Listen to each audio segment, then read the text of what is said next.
Right now we're at vlib.us/medieval/lectures/francs underscore rise.html. Lectures in Medieval History. The Rise of the Franks, 330 to 751. The Mediterranean world, 451. Note the Mediterranean world. We have seen that the Roman Empire, and this is just picking up wherever they're at, did not fall to murderous hordes of savage barbarians. The invaders who toppled the empire in the west were relatively few in numbers, were Christians who had long contact with the Romans and had become sophisticated and partially Romanized by that contact. The Visigoths, Ostrogoths, Burgundians, and Vandals actually tried to restore and preserve much of Roman imperial culture and its institutions, but Justinian reconquest overthrew some of these kingdoms and weakened others. It was the least advanced and Romanized Germanic tribes that formed the foundation of medieval European society, and the most important of these were the Franks. Early history of the Franks. The Franks inhabited the delta lands at the mouths of the Rhine and Scheldt rivers. In about 350 they became Roman foederati and were allowed to occupy lands south of the Rhine in what is now northern Netherlands and northern Belgium. It would appear that sea levels vary over time, and the higher or lower level water has a great effect upon low-lying lands such as those the Franks inhabited.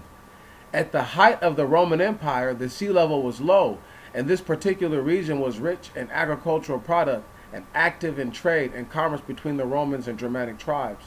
As time passed, however, the sea began to encroach and the area became great marsh, unlike the Bayou country, not unlike the Bayou country of southwestern Louisiana.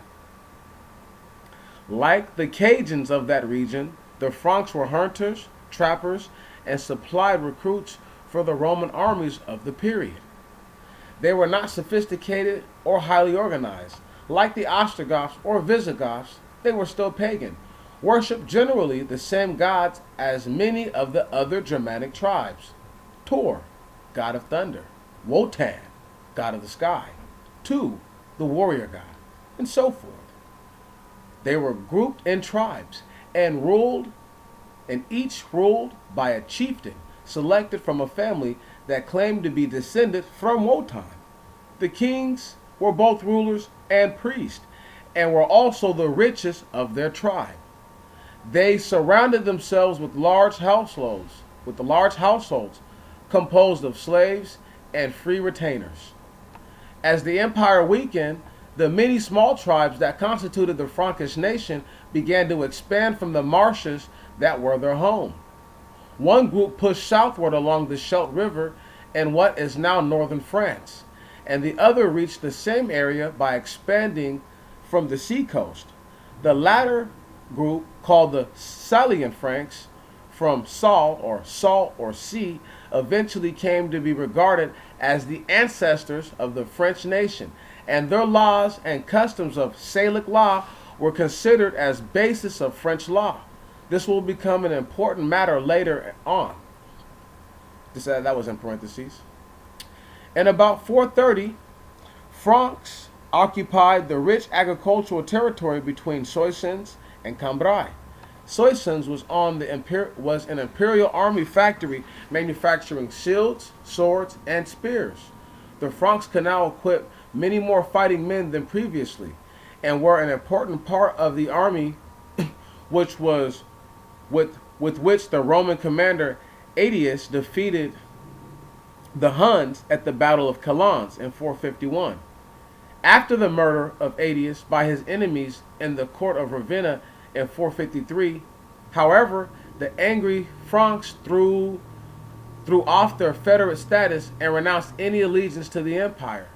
In 476, Odovaker, the Germanic commander of the Roman army in Italy, deposed the Western Roman emperor and declared the empire in the West an end. The Franks were free to pursue their own aims. Advent of Clovis. In 481, 15-year-old Clovis, the name is a form of Louis, which became a favorite name of the French royal dynasty, became leader of his small tribe. Since, as we have noted, the chiefs of Frankish tribes were chosen from a single extended family claiming descent from the god Wotan, Clovis began killing off other members of his family, and so reducing the number of people who could compete with him for authority. Consolidating the other tribes under his leadership in this fashion, in 5 years he had united the Franks under his personal rule. In 486 he attacked the lands of Syagrius, a Roman general holding out in the hopes that the Western imperial government would be restored. He defeated Syagrius in a single battle and moved his capital to the more central and strategic location of the town of Paris. In 496, he prepared for battle against the Burgundians, but found that he had been joined by allies from other German tribes. With the outcome of the battle in doubt, Clovis took an oath to become a Catholic Christian that is not an Arian, as were the other German leaders. If he were victorious, he won the battle and became the first of the German kings to embrace the Catholic brand of Christianity, to which the native Roman population belonged. I want you to hear that again. He won the battle and became the first of the German kings to embrace the Catholic brand, what? Of Christianity, to which the native Roman population belonged. In 507, he was asked by Eastern Emperor to drive the Visigoths from Gaul. In the campaign of 507-508, he defeated the Visigoths and drove them from the capital at Toulouse into Spain. He seized control of southern France, although Theodoric, king of Italy, intervened to make sure he did not gain control of any lands along the Mediterranean coast, and so have access to the sea. Theodoric feared an alliance between the Catholic Franks and Eastern Empire against his Arian regime. In 510, Clovis attacked and defeated Alemanni, who lived in the northern Rhine, and added parts of Germany to his lands. He died in 511, and the Frankish kingdom was divided among his 4 sons. The royal descendants of Clovis are known as the Merovingian dynasty, named after Clovis's grandfather, Merovech.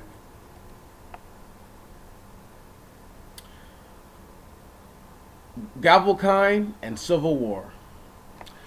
The only governmental institution was the chieftainship or kingship, and the Merovingians based their own power upon lands, towns, and villages that they considered to be their own personal property.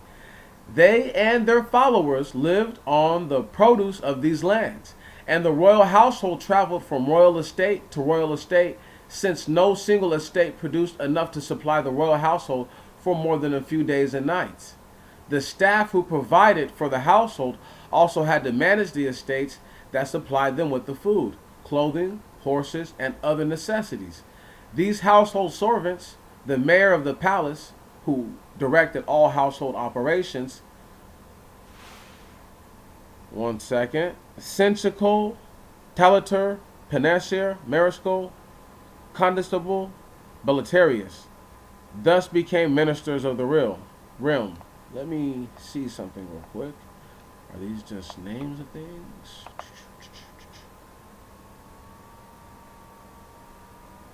Okay, so those are names of people who would pretty much be like our rollers, you know, like high rollers in the realm. You know what I mean? Like, you're not like a nobody, because when you look them all up,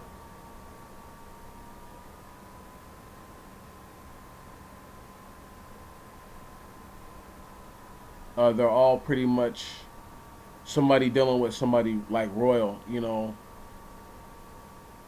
One moment. Got all about this part of the article. Yeah. So these are all just different names of somebody who's like a mayor or somebody who has that sort of a high office. Seneschal, Talater, Penserna, Marashal, Condestable. That's where constable comes from, Batelarius, etc. Thus became ministers of the realm. Note the word minister means, among other things, servant. In time, the post of many of these servants grew into the functions of important French royal officials. The rest of the Merovingian kingdom was left under local strongmen or women paying tribute and military aid when the king required them to do so, and later by counts and dukes appointed by the king. Law was customary and based upon kinship and feuds. There was no concept of the responsibilities of the state. It is important to remember that the power of the Frankish kings was based largely upon the estates that were their personal possession. Consequently, the Merovingian kings passed them on in accordance with traditional customs of inheritance, gravelkind or gravelkind, or the division of property equally among the children of the deceased property owner, was the traditional principle of inheritance among the Franks, and so the royal lands, as well as the royal title, which also was considered a personal possession, were divided among the sons of a dead ruler. There was competition among their heirs to gain a greater share of the patrimony, and a rivalry arose between Neustria, Austria, and Aquitaine, the three regions into which the realm was often split to be passed on to the heirs. There were constant civil wars and shifting alliances, but the Merovingian dynasty ruled for about 300 years, and the Franks remained the strongest power in Western Europe for much longer. How was this possible? Basis of Frankish strength. The Franks expanded rather than migrating into the empire. Their numbers were constantly increased by men and women from the old heartland of Frankish lands. They advanced relatively slowly and were never in position to be threatened, as the Vandals and other tribes had been, by the great number of their Roman subjects. They were protected by geography from the Romans and they were protected by geography from the Muslims and Eastern Romans. Neither the Muslims nor the Byzantines attempted to extend their power to the Frankish homeland far to the north. Their opponents were generally weak or distracted. Neither Sigrius nor the Alemanni were particularly powerful, and the Visigoths and Burgundians were troubled by the unrest of their subjects, who welcomed the Catholic Franks and destroyed their Arian masters. Their government was primitive. They did not try to preserve Roman institution or Roman system of taxation. Listen to that. They did not try to preserve Roman institutions or the Roman system of taxation. Yet the beginning of this article told us otherwise. One of the major reasons for the fall of the Roman Empire in the West had been the general unwillingness to support a government that levied heavy and unfair taxes, whose institutions were mostly corrupt and ineffective. The Roman Empire was being rejected, and the Vandals, Ostrogoths, and others were weakened to try to maintain unpopular Roman institutions. The Franks avoided this.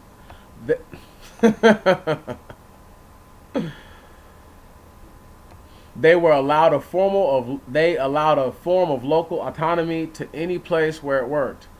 There are times when decentralization is more effective than centralization, and this was one of those times. The Franks allowed responsible and responsive governments to exercise authority at the local level. This also provided a way for talented and effective local rulers to join the ranks of Frankish aristocracy. They were pragmatic about things. Rather than chasing vague ambitions of imperial power, the Frankish kings were generally content to enjoy the fruits of their own estates and levy tributes upon others. Their governmental institutions were too crude to be repressive. They enjoyed the support of the church. They were not divided from the local population by religious differences. The mass of subjects were less concerned about which of the rulers were good Christians than whether they were the right variety of Christian. The church provided them with skilled personnel they needed. The Franks could call upon the clergy for administrative services whenever they needed, and when they began to expand into non-Christian lands, church missionaries worked with Frankish kings in pacifying and educating these new subjects. By the 600s, this is the conclusion, by the 600s, the church had Seeing the disappearance of the Roman governmental structure of which it had been a part, the church then began entering into a similar relationship with the Franks. The Frankish state was in fact an alliance among many different elements, and the church was one of the most important of these. That's the end of this article, but we got to go back up. We got to go through a couple things. Note, it says right here, we're going to read right here. The Visigoths, Ostrogoths, Burgundians, and Vandals actually tried to restore and preserve much of Roman imperial cultures and institutions. But it says Justinian conquest, right? Overthrew some kingdoms and weakened others. Now, the writer of this obviously has some sort of disdain towards the Romans and affection towards the Goths and all the other Gaulish parties. No, they call the Byzantine or Byzantine Empire and the Roman people weak, and they considered the Visigoths and Ostrogoths and the other people, the Germanic people, distracted. I find that awkwardly suspicious because the same people he said were partially Romanized, but they were sophisticated by the Romans. Understand, this is going to be a long lesson, y'all. It's not going to be a short one. This is just the beginning. I forgot to tell you. We're explaining their history, where they're supposed to have came from. Now we're going to read this article, and it's going to blow your minds, and then we're going to read one more article, and then we're going to see how you guys feel at the end of it. Here we go. We are at sjsu.edu/faculty/Watkins/ancientgermans.htm. This isn't nearly as long, but still packed full of information, and I just need your undivided attention. This is called The Early History of the Germanic Tribes. Listen very closely. The origins of the Germanic tribes is lost in the sands of time. What little is known is based upon linguistic evidence. The Germanic languages belong to the Indo-European family of languages that span Eurasia, from Ireland on the west to India on the east. The origin of the Indo-European languages is believed to have been a merger of three peoples in the region between the Black Sea and the Caspian Sea. One of the three excelled in warfare, one in agriculture, and one in metalworking. The synthesis of these three strengths produced a folk that spread east and west. The western branches split into the ancestors of the Baltic, the Celtic, the Germanic, and the Slavic tribes, as well as a swelter of smaller groups, such as those of the Latins and Greeks. The languages of the Germanic tribes underwent a systematic sound change that distinguished them from the languages of the other branches. You see how they're reaching right now? They don't know. Nobody knows. They don't know anything, but I'm gonna tell y'all after I read everything to you. By about 500 BCE, the Germanic tribes were occupying the southern shores of the Baltic Sea, the southern shores of the Baltic and southern Scandinavia. Occupying. Obviously, they were not indigenous. Some of these Germanic tribes migrated and established control of new territories. Tribes from Scandinavia, known as the Goths, migrated southeast to the area north of the Black Sea. Later, they divided into the Ostrogoths and Visigoths and conquered areas in the north shore of the Mediterranean Sea, as far west as the Iberian Peninsula. Later, the Franks, from what is now Germany, moved west and conquered the lowlands and Roman Gaul, giving it their name as France or France. The Angles and Saxons, along with the Jutes, invaded Britain and created England. Another Germanic tribe, the Lombards or Longbeards, invaded and conquered what is now northern Italy. The Burgundians, from the region which included the Baltic Sea of Bornholm, moved southward and ended up establishing the Kingdom of Burgundy, which is now southeast France. Still later, Germanic tribe invaded the territory of the Prussians, a Slavic people, and conquered them so thoroughly that Prussian came to be identified as the epitome of Germanness. All in all, it was a remarkable record of military prowess on a part of the Germanic tribes. However, in the scheme of things, the occupation of the territory by less bellicose Slavic tribes was more successful. And while the Slavic tribes by and large maintained their linguistic and cultural identity by conquering Germanic tribes, were largely absorbed into the cultures they conquered. Listen to that. Did you hear that?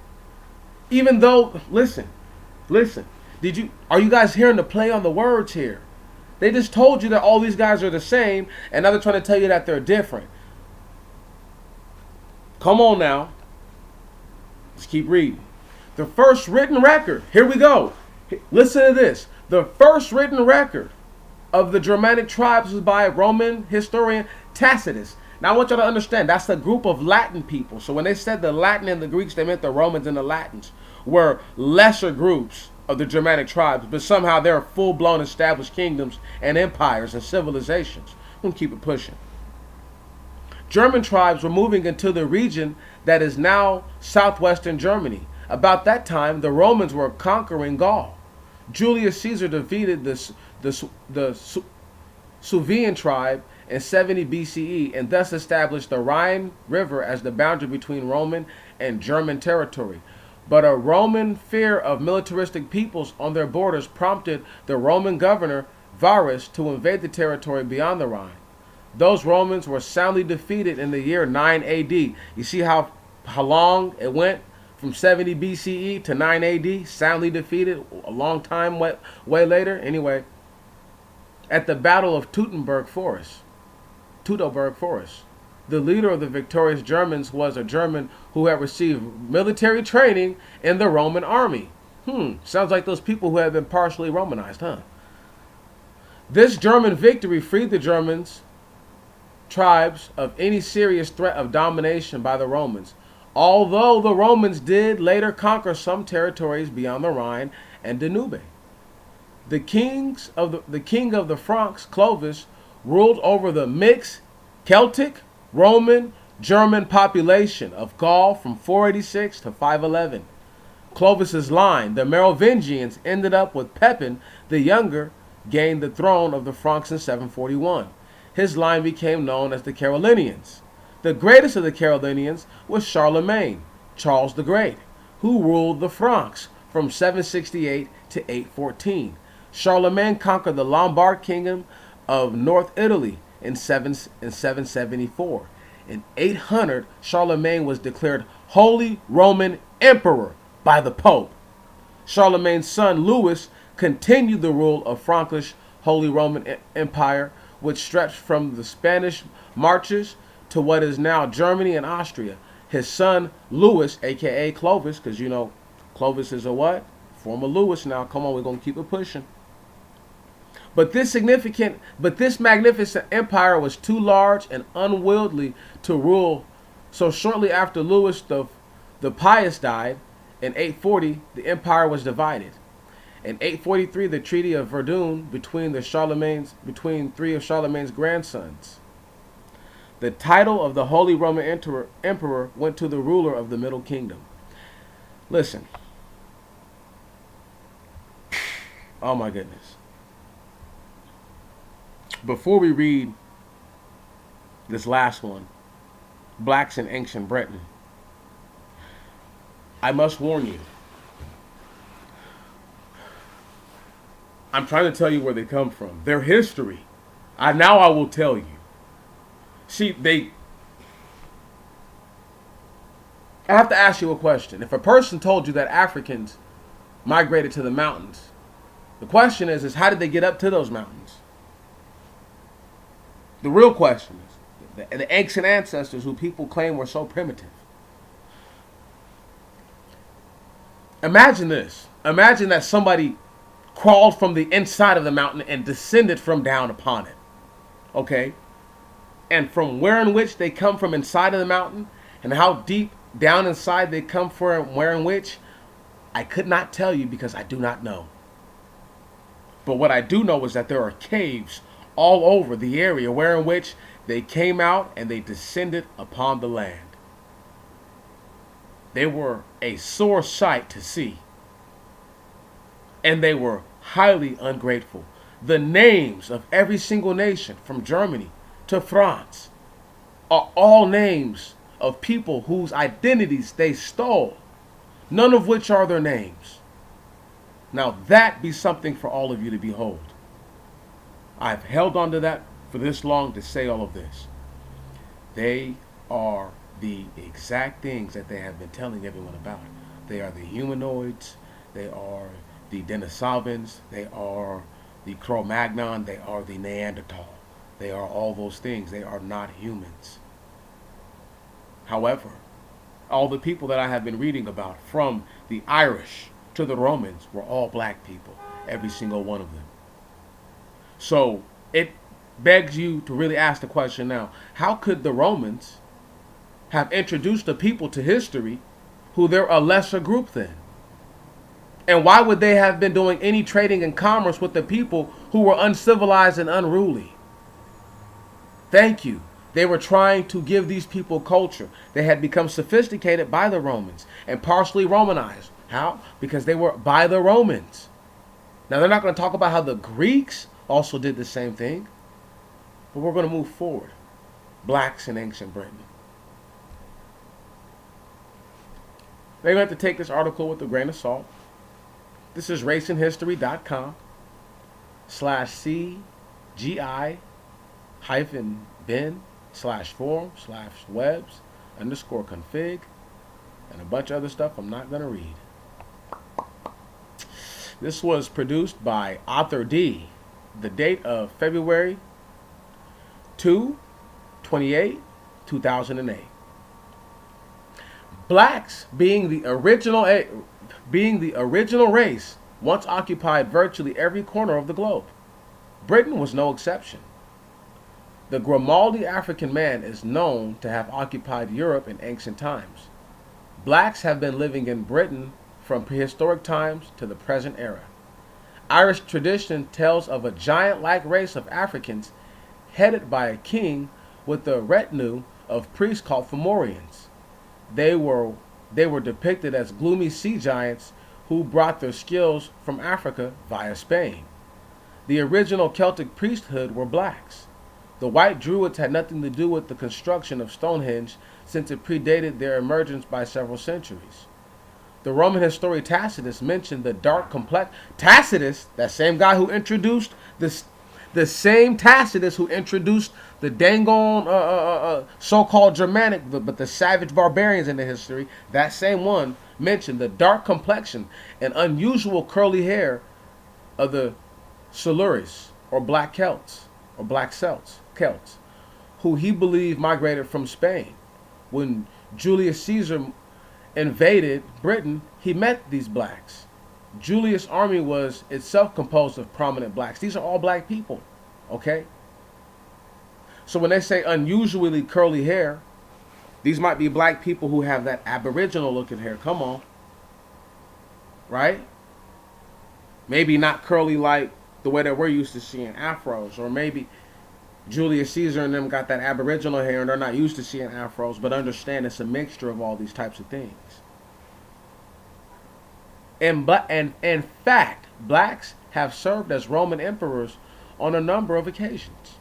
The Scots are themselves of black origin. Ireland was once known as Scotia Magna, and Scotland was called Caledonia until the 3rd century AD, when a tribe invaded Caledonia and the name was changed to Scotia. The Irish are said to have derived the name Scotia from the daughter of an Egyptian pharaoh named Scotia. Now stop right there. Did we not read about these people invading and going down into these lands? Thank you very much. See, he can't make it all up, y'all. We're going to keep it reading. The construction of Stonehenge has been attributed to giants who sailed from Africa, bringing their skills with them. The presence of giants may not necessarily be a figment of the imagination. Giants have been mentioned in the Bible. There was a black Canaanite race called Anakim. When black Hebrews first saw them, they realized how small they were themselves. And And there we saw the giants, the sons of Anak, which come of the giants. And we were in their sights as grasshoppers, and so we were in their sight. That's Numbers 13:33. Anak was a black giant, a descendant of Canaan, the youngest son of Ham. Ham is widely believed to be the ancestor of the black race. But that's bullshit, and we're not going to even get into that. There are other black giants mentioned in the Bible. These are the Enim, Zamunim, from which the group Goliath and his brother emerged. The Fomorians believed to be Carthaginian pirates and or traders. Carthage was a Phoenician colony. Attempts have been made to classify them as Semites. They belong to the black race. Come on, you can't be Semitic and white is what he's saying. Phoenicia or Canaan was a black civilization before migration of Indo-Europeans. What? Indo-Europeans at the dispersal of the Tower of Babel. Canaan, Ham's youngest son, moved to Palestine, which was then uninhabited. They called the land Canaan. The Canaanites were a gifted people who built great cities such as Jericho. Canaan's first son, Sidon, became the father of the Sidonians or Phoenicians. When the black Hebrews invaded their land, most of the Canaanites fled Palestine to Africa. Okay.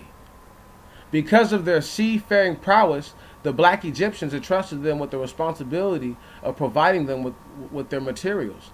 They sailed to Cyprus for copper, the Iberian Peninsula. What? The Iberian Peninsula for silver, to the Americas before the birth of Columbus, and as far as Britain for tin. C.A. Diop, in his work, The African Origin of Civilization, made references to the megaliths. He said, and quotes, "These are found only in lands inhabited by Negroes or Negroids, or in places that have frequented the area that Spicer calls and great megalithic civilizations, which extends from Africa to India, Australia, South America, Spain, and Brittany. It is known that the menhirs and the dolmens of the Britain date back to an epoch of an agricultural and copper civilization. Moreover, Spain and Brittany were stopovers for the Phoenicians, a Negroid group, en route to pick up tin from the British mines. The reason why they're called Negroid is because they're giants and they're black. And if they were Negro, they would be people who were regular size. Just moving on. The megalithic civilization in Brittany belongs to the second millennium, the period when the Phoenicians frequented those regions. This combination of facts should leave no doubt on the southern and the Negroid origin on the megaliths in Brittany. The Phoenicians were also commissioned by the Egyptian kings Necho or Nakau to sail around Africa. This was around 2100 years before Vasco da Gama attempted a similar feat when in 1497 and in 1499 when he sailed from Portugal to India and back again around the Cape of Good Hope. According to Herodotus, the Egyptian king Necho sent out a fleet manned by a Phoenician crew with orders to sail around and return to Egypt and the Mediterranean by the Pillars of Heracles. The Phoenicians sailed by the Red Sea and the Southern Ocean, and after 2 full years rounded up the Pillars of Heracles in the course of the third and returned to Egypt. So they're saying on their third trip around they got it. Second year with the third trip. The Basque in Spain are considered to be a branch of colony founded there by black Africans. Their language is totally different from any in Spain and, for that matter, in Europe. Blacks are also mentioned in Welsh folk tales, such as the story of Peredur, the Mabinogion,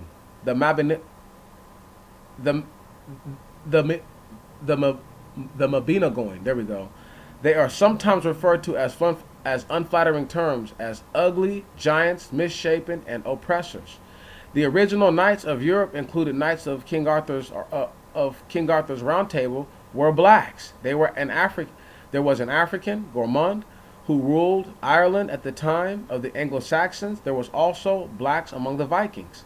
The first king to unite Norway was black. he was known as Halfdan, the Black. He was not called the Black simply because of the color of his hair, but because he was dark-skinned. The Roman Emperor Septimus Severus, who led a conquest of Britain, was a full-blooded African, born in North Africa. One of the Black Vikings was who was known as Thorhall, living in the time of Eric the Red. He was among the crew of Vikings that took the shores of North America before the birth of Columbus.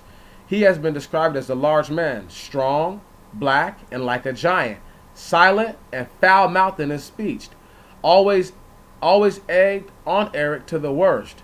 He was a bad Christian. The Black Britons were sometimes referred to as shameless Irish robbers, and the word Scot came to be synonymous with a vagabond.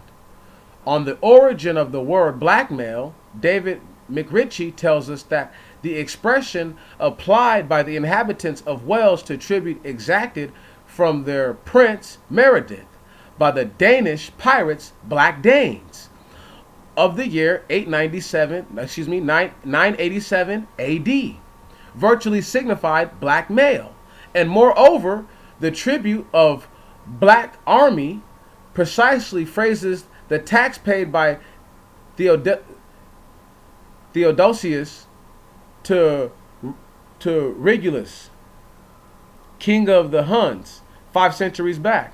It was blackmail. So they're saying that some of the Huns were black, if you listen to what he's saying. That is the origin of the term. Dane Gelt was black male, equally with the tribute paid to the Black Huns by the Romans. However, whites did not consider blacks in early Europe as being evil and dangerous. David McRitchie cites a writer in ancient and modern Britons who claimed that, insofar as I have been able to observe, the black race is superior to the fair in stature and strength in respect to intellect. They are acute, accurate observers of natural phenomena, quick of apprehension, and fluent in speech. In their moral character, they are least much superior. They are as much superior to the population of most of the lowland parishes. The Scottish historian David McRitchie tells us that Alpin, the father of Kenneth MacAlpin, Mac means son of, was half Scottish black and half Pictish black. Kenneth, the son of the first to unite the two primary branches of blacks of Scotland. The African origin of civilization by Cheikh Anta Diop, we are told that the king of Ghana was called Maga, and that the word could have been originated as far back as the 3rd century BC, like the Saracoli language. In the second volume of Ancient and Modern Britons, we are presented with Magadub, which the Scottish language of the time meant black king. Two British writers, Gerald Macy and Godfrey Higgins, believed that blacks built Stonehenge. Gerald Macy, in volume 1 of his work, A Book of the Beginnings, claimed that Stonehenge was built by a black architect known as Maurian. He says now a Negro is still known as Maurian in English. May not this indicate that Maurian belonged to the black race, the Cushite builders? Godfrey Higgins says in the first volume of Anacalyptus,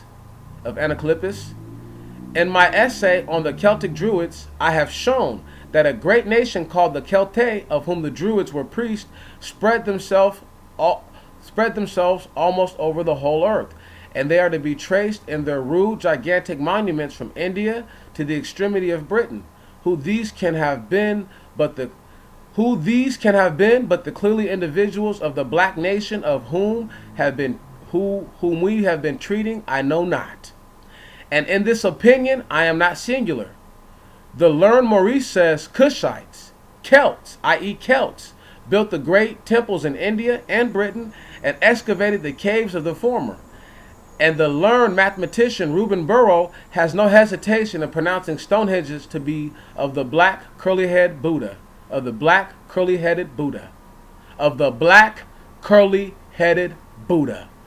End article. Sister Adrian Smith, I pray to God that this did something for you. I pray to the Most High God that this gives clarity that they come from nowhere, sister. They have no origin. There is no place like home. Man, to the Smith family, to Roderick Smith, man, salute to y'all. I appreciate y'all for rocking with a brother this whole time. You know, don't nobody have to be loud for me to know that they're still there. I appreciate y'all. I appreciate everybody for listening. This has been a blessing and an honor of a magnitude that you may not truly understand. I love you guys so much, and I'm looking forward to the next time.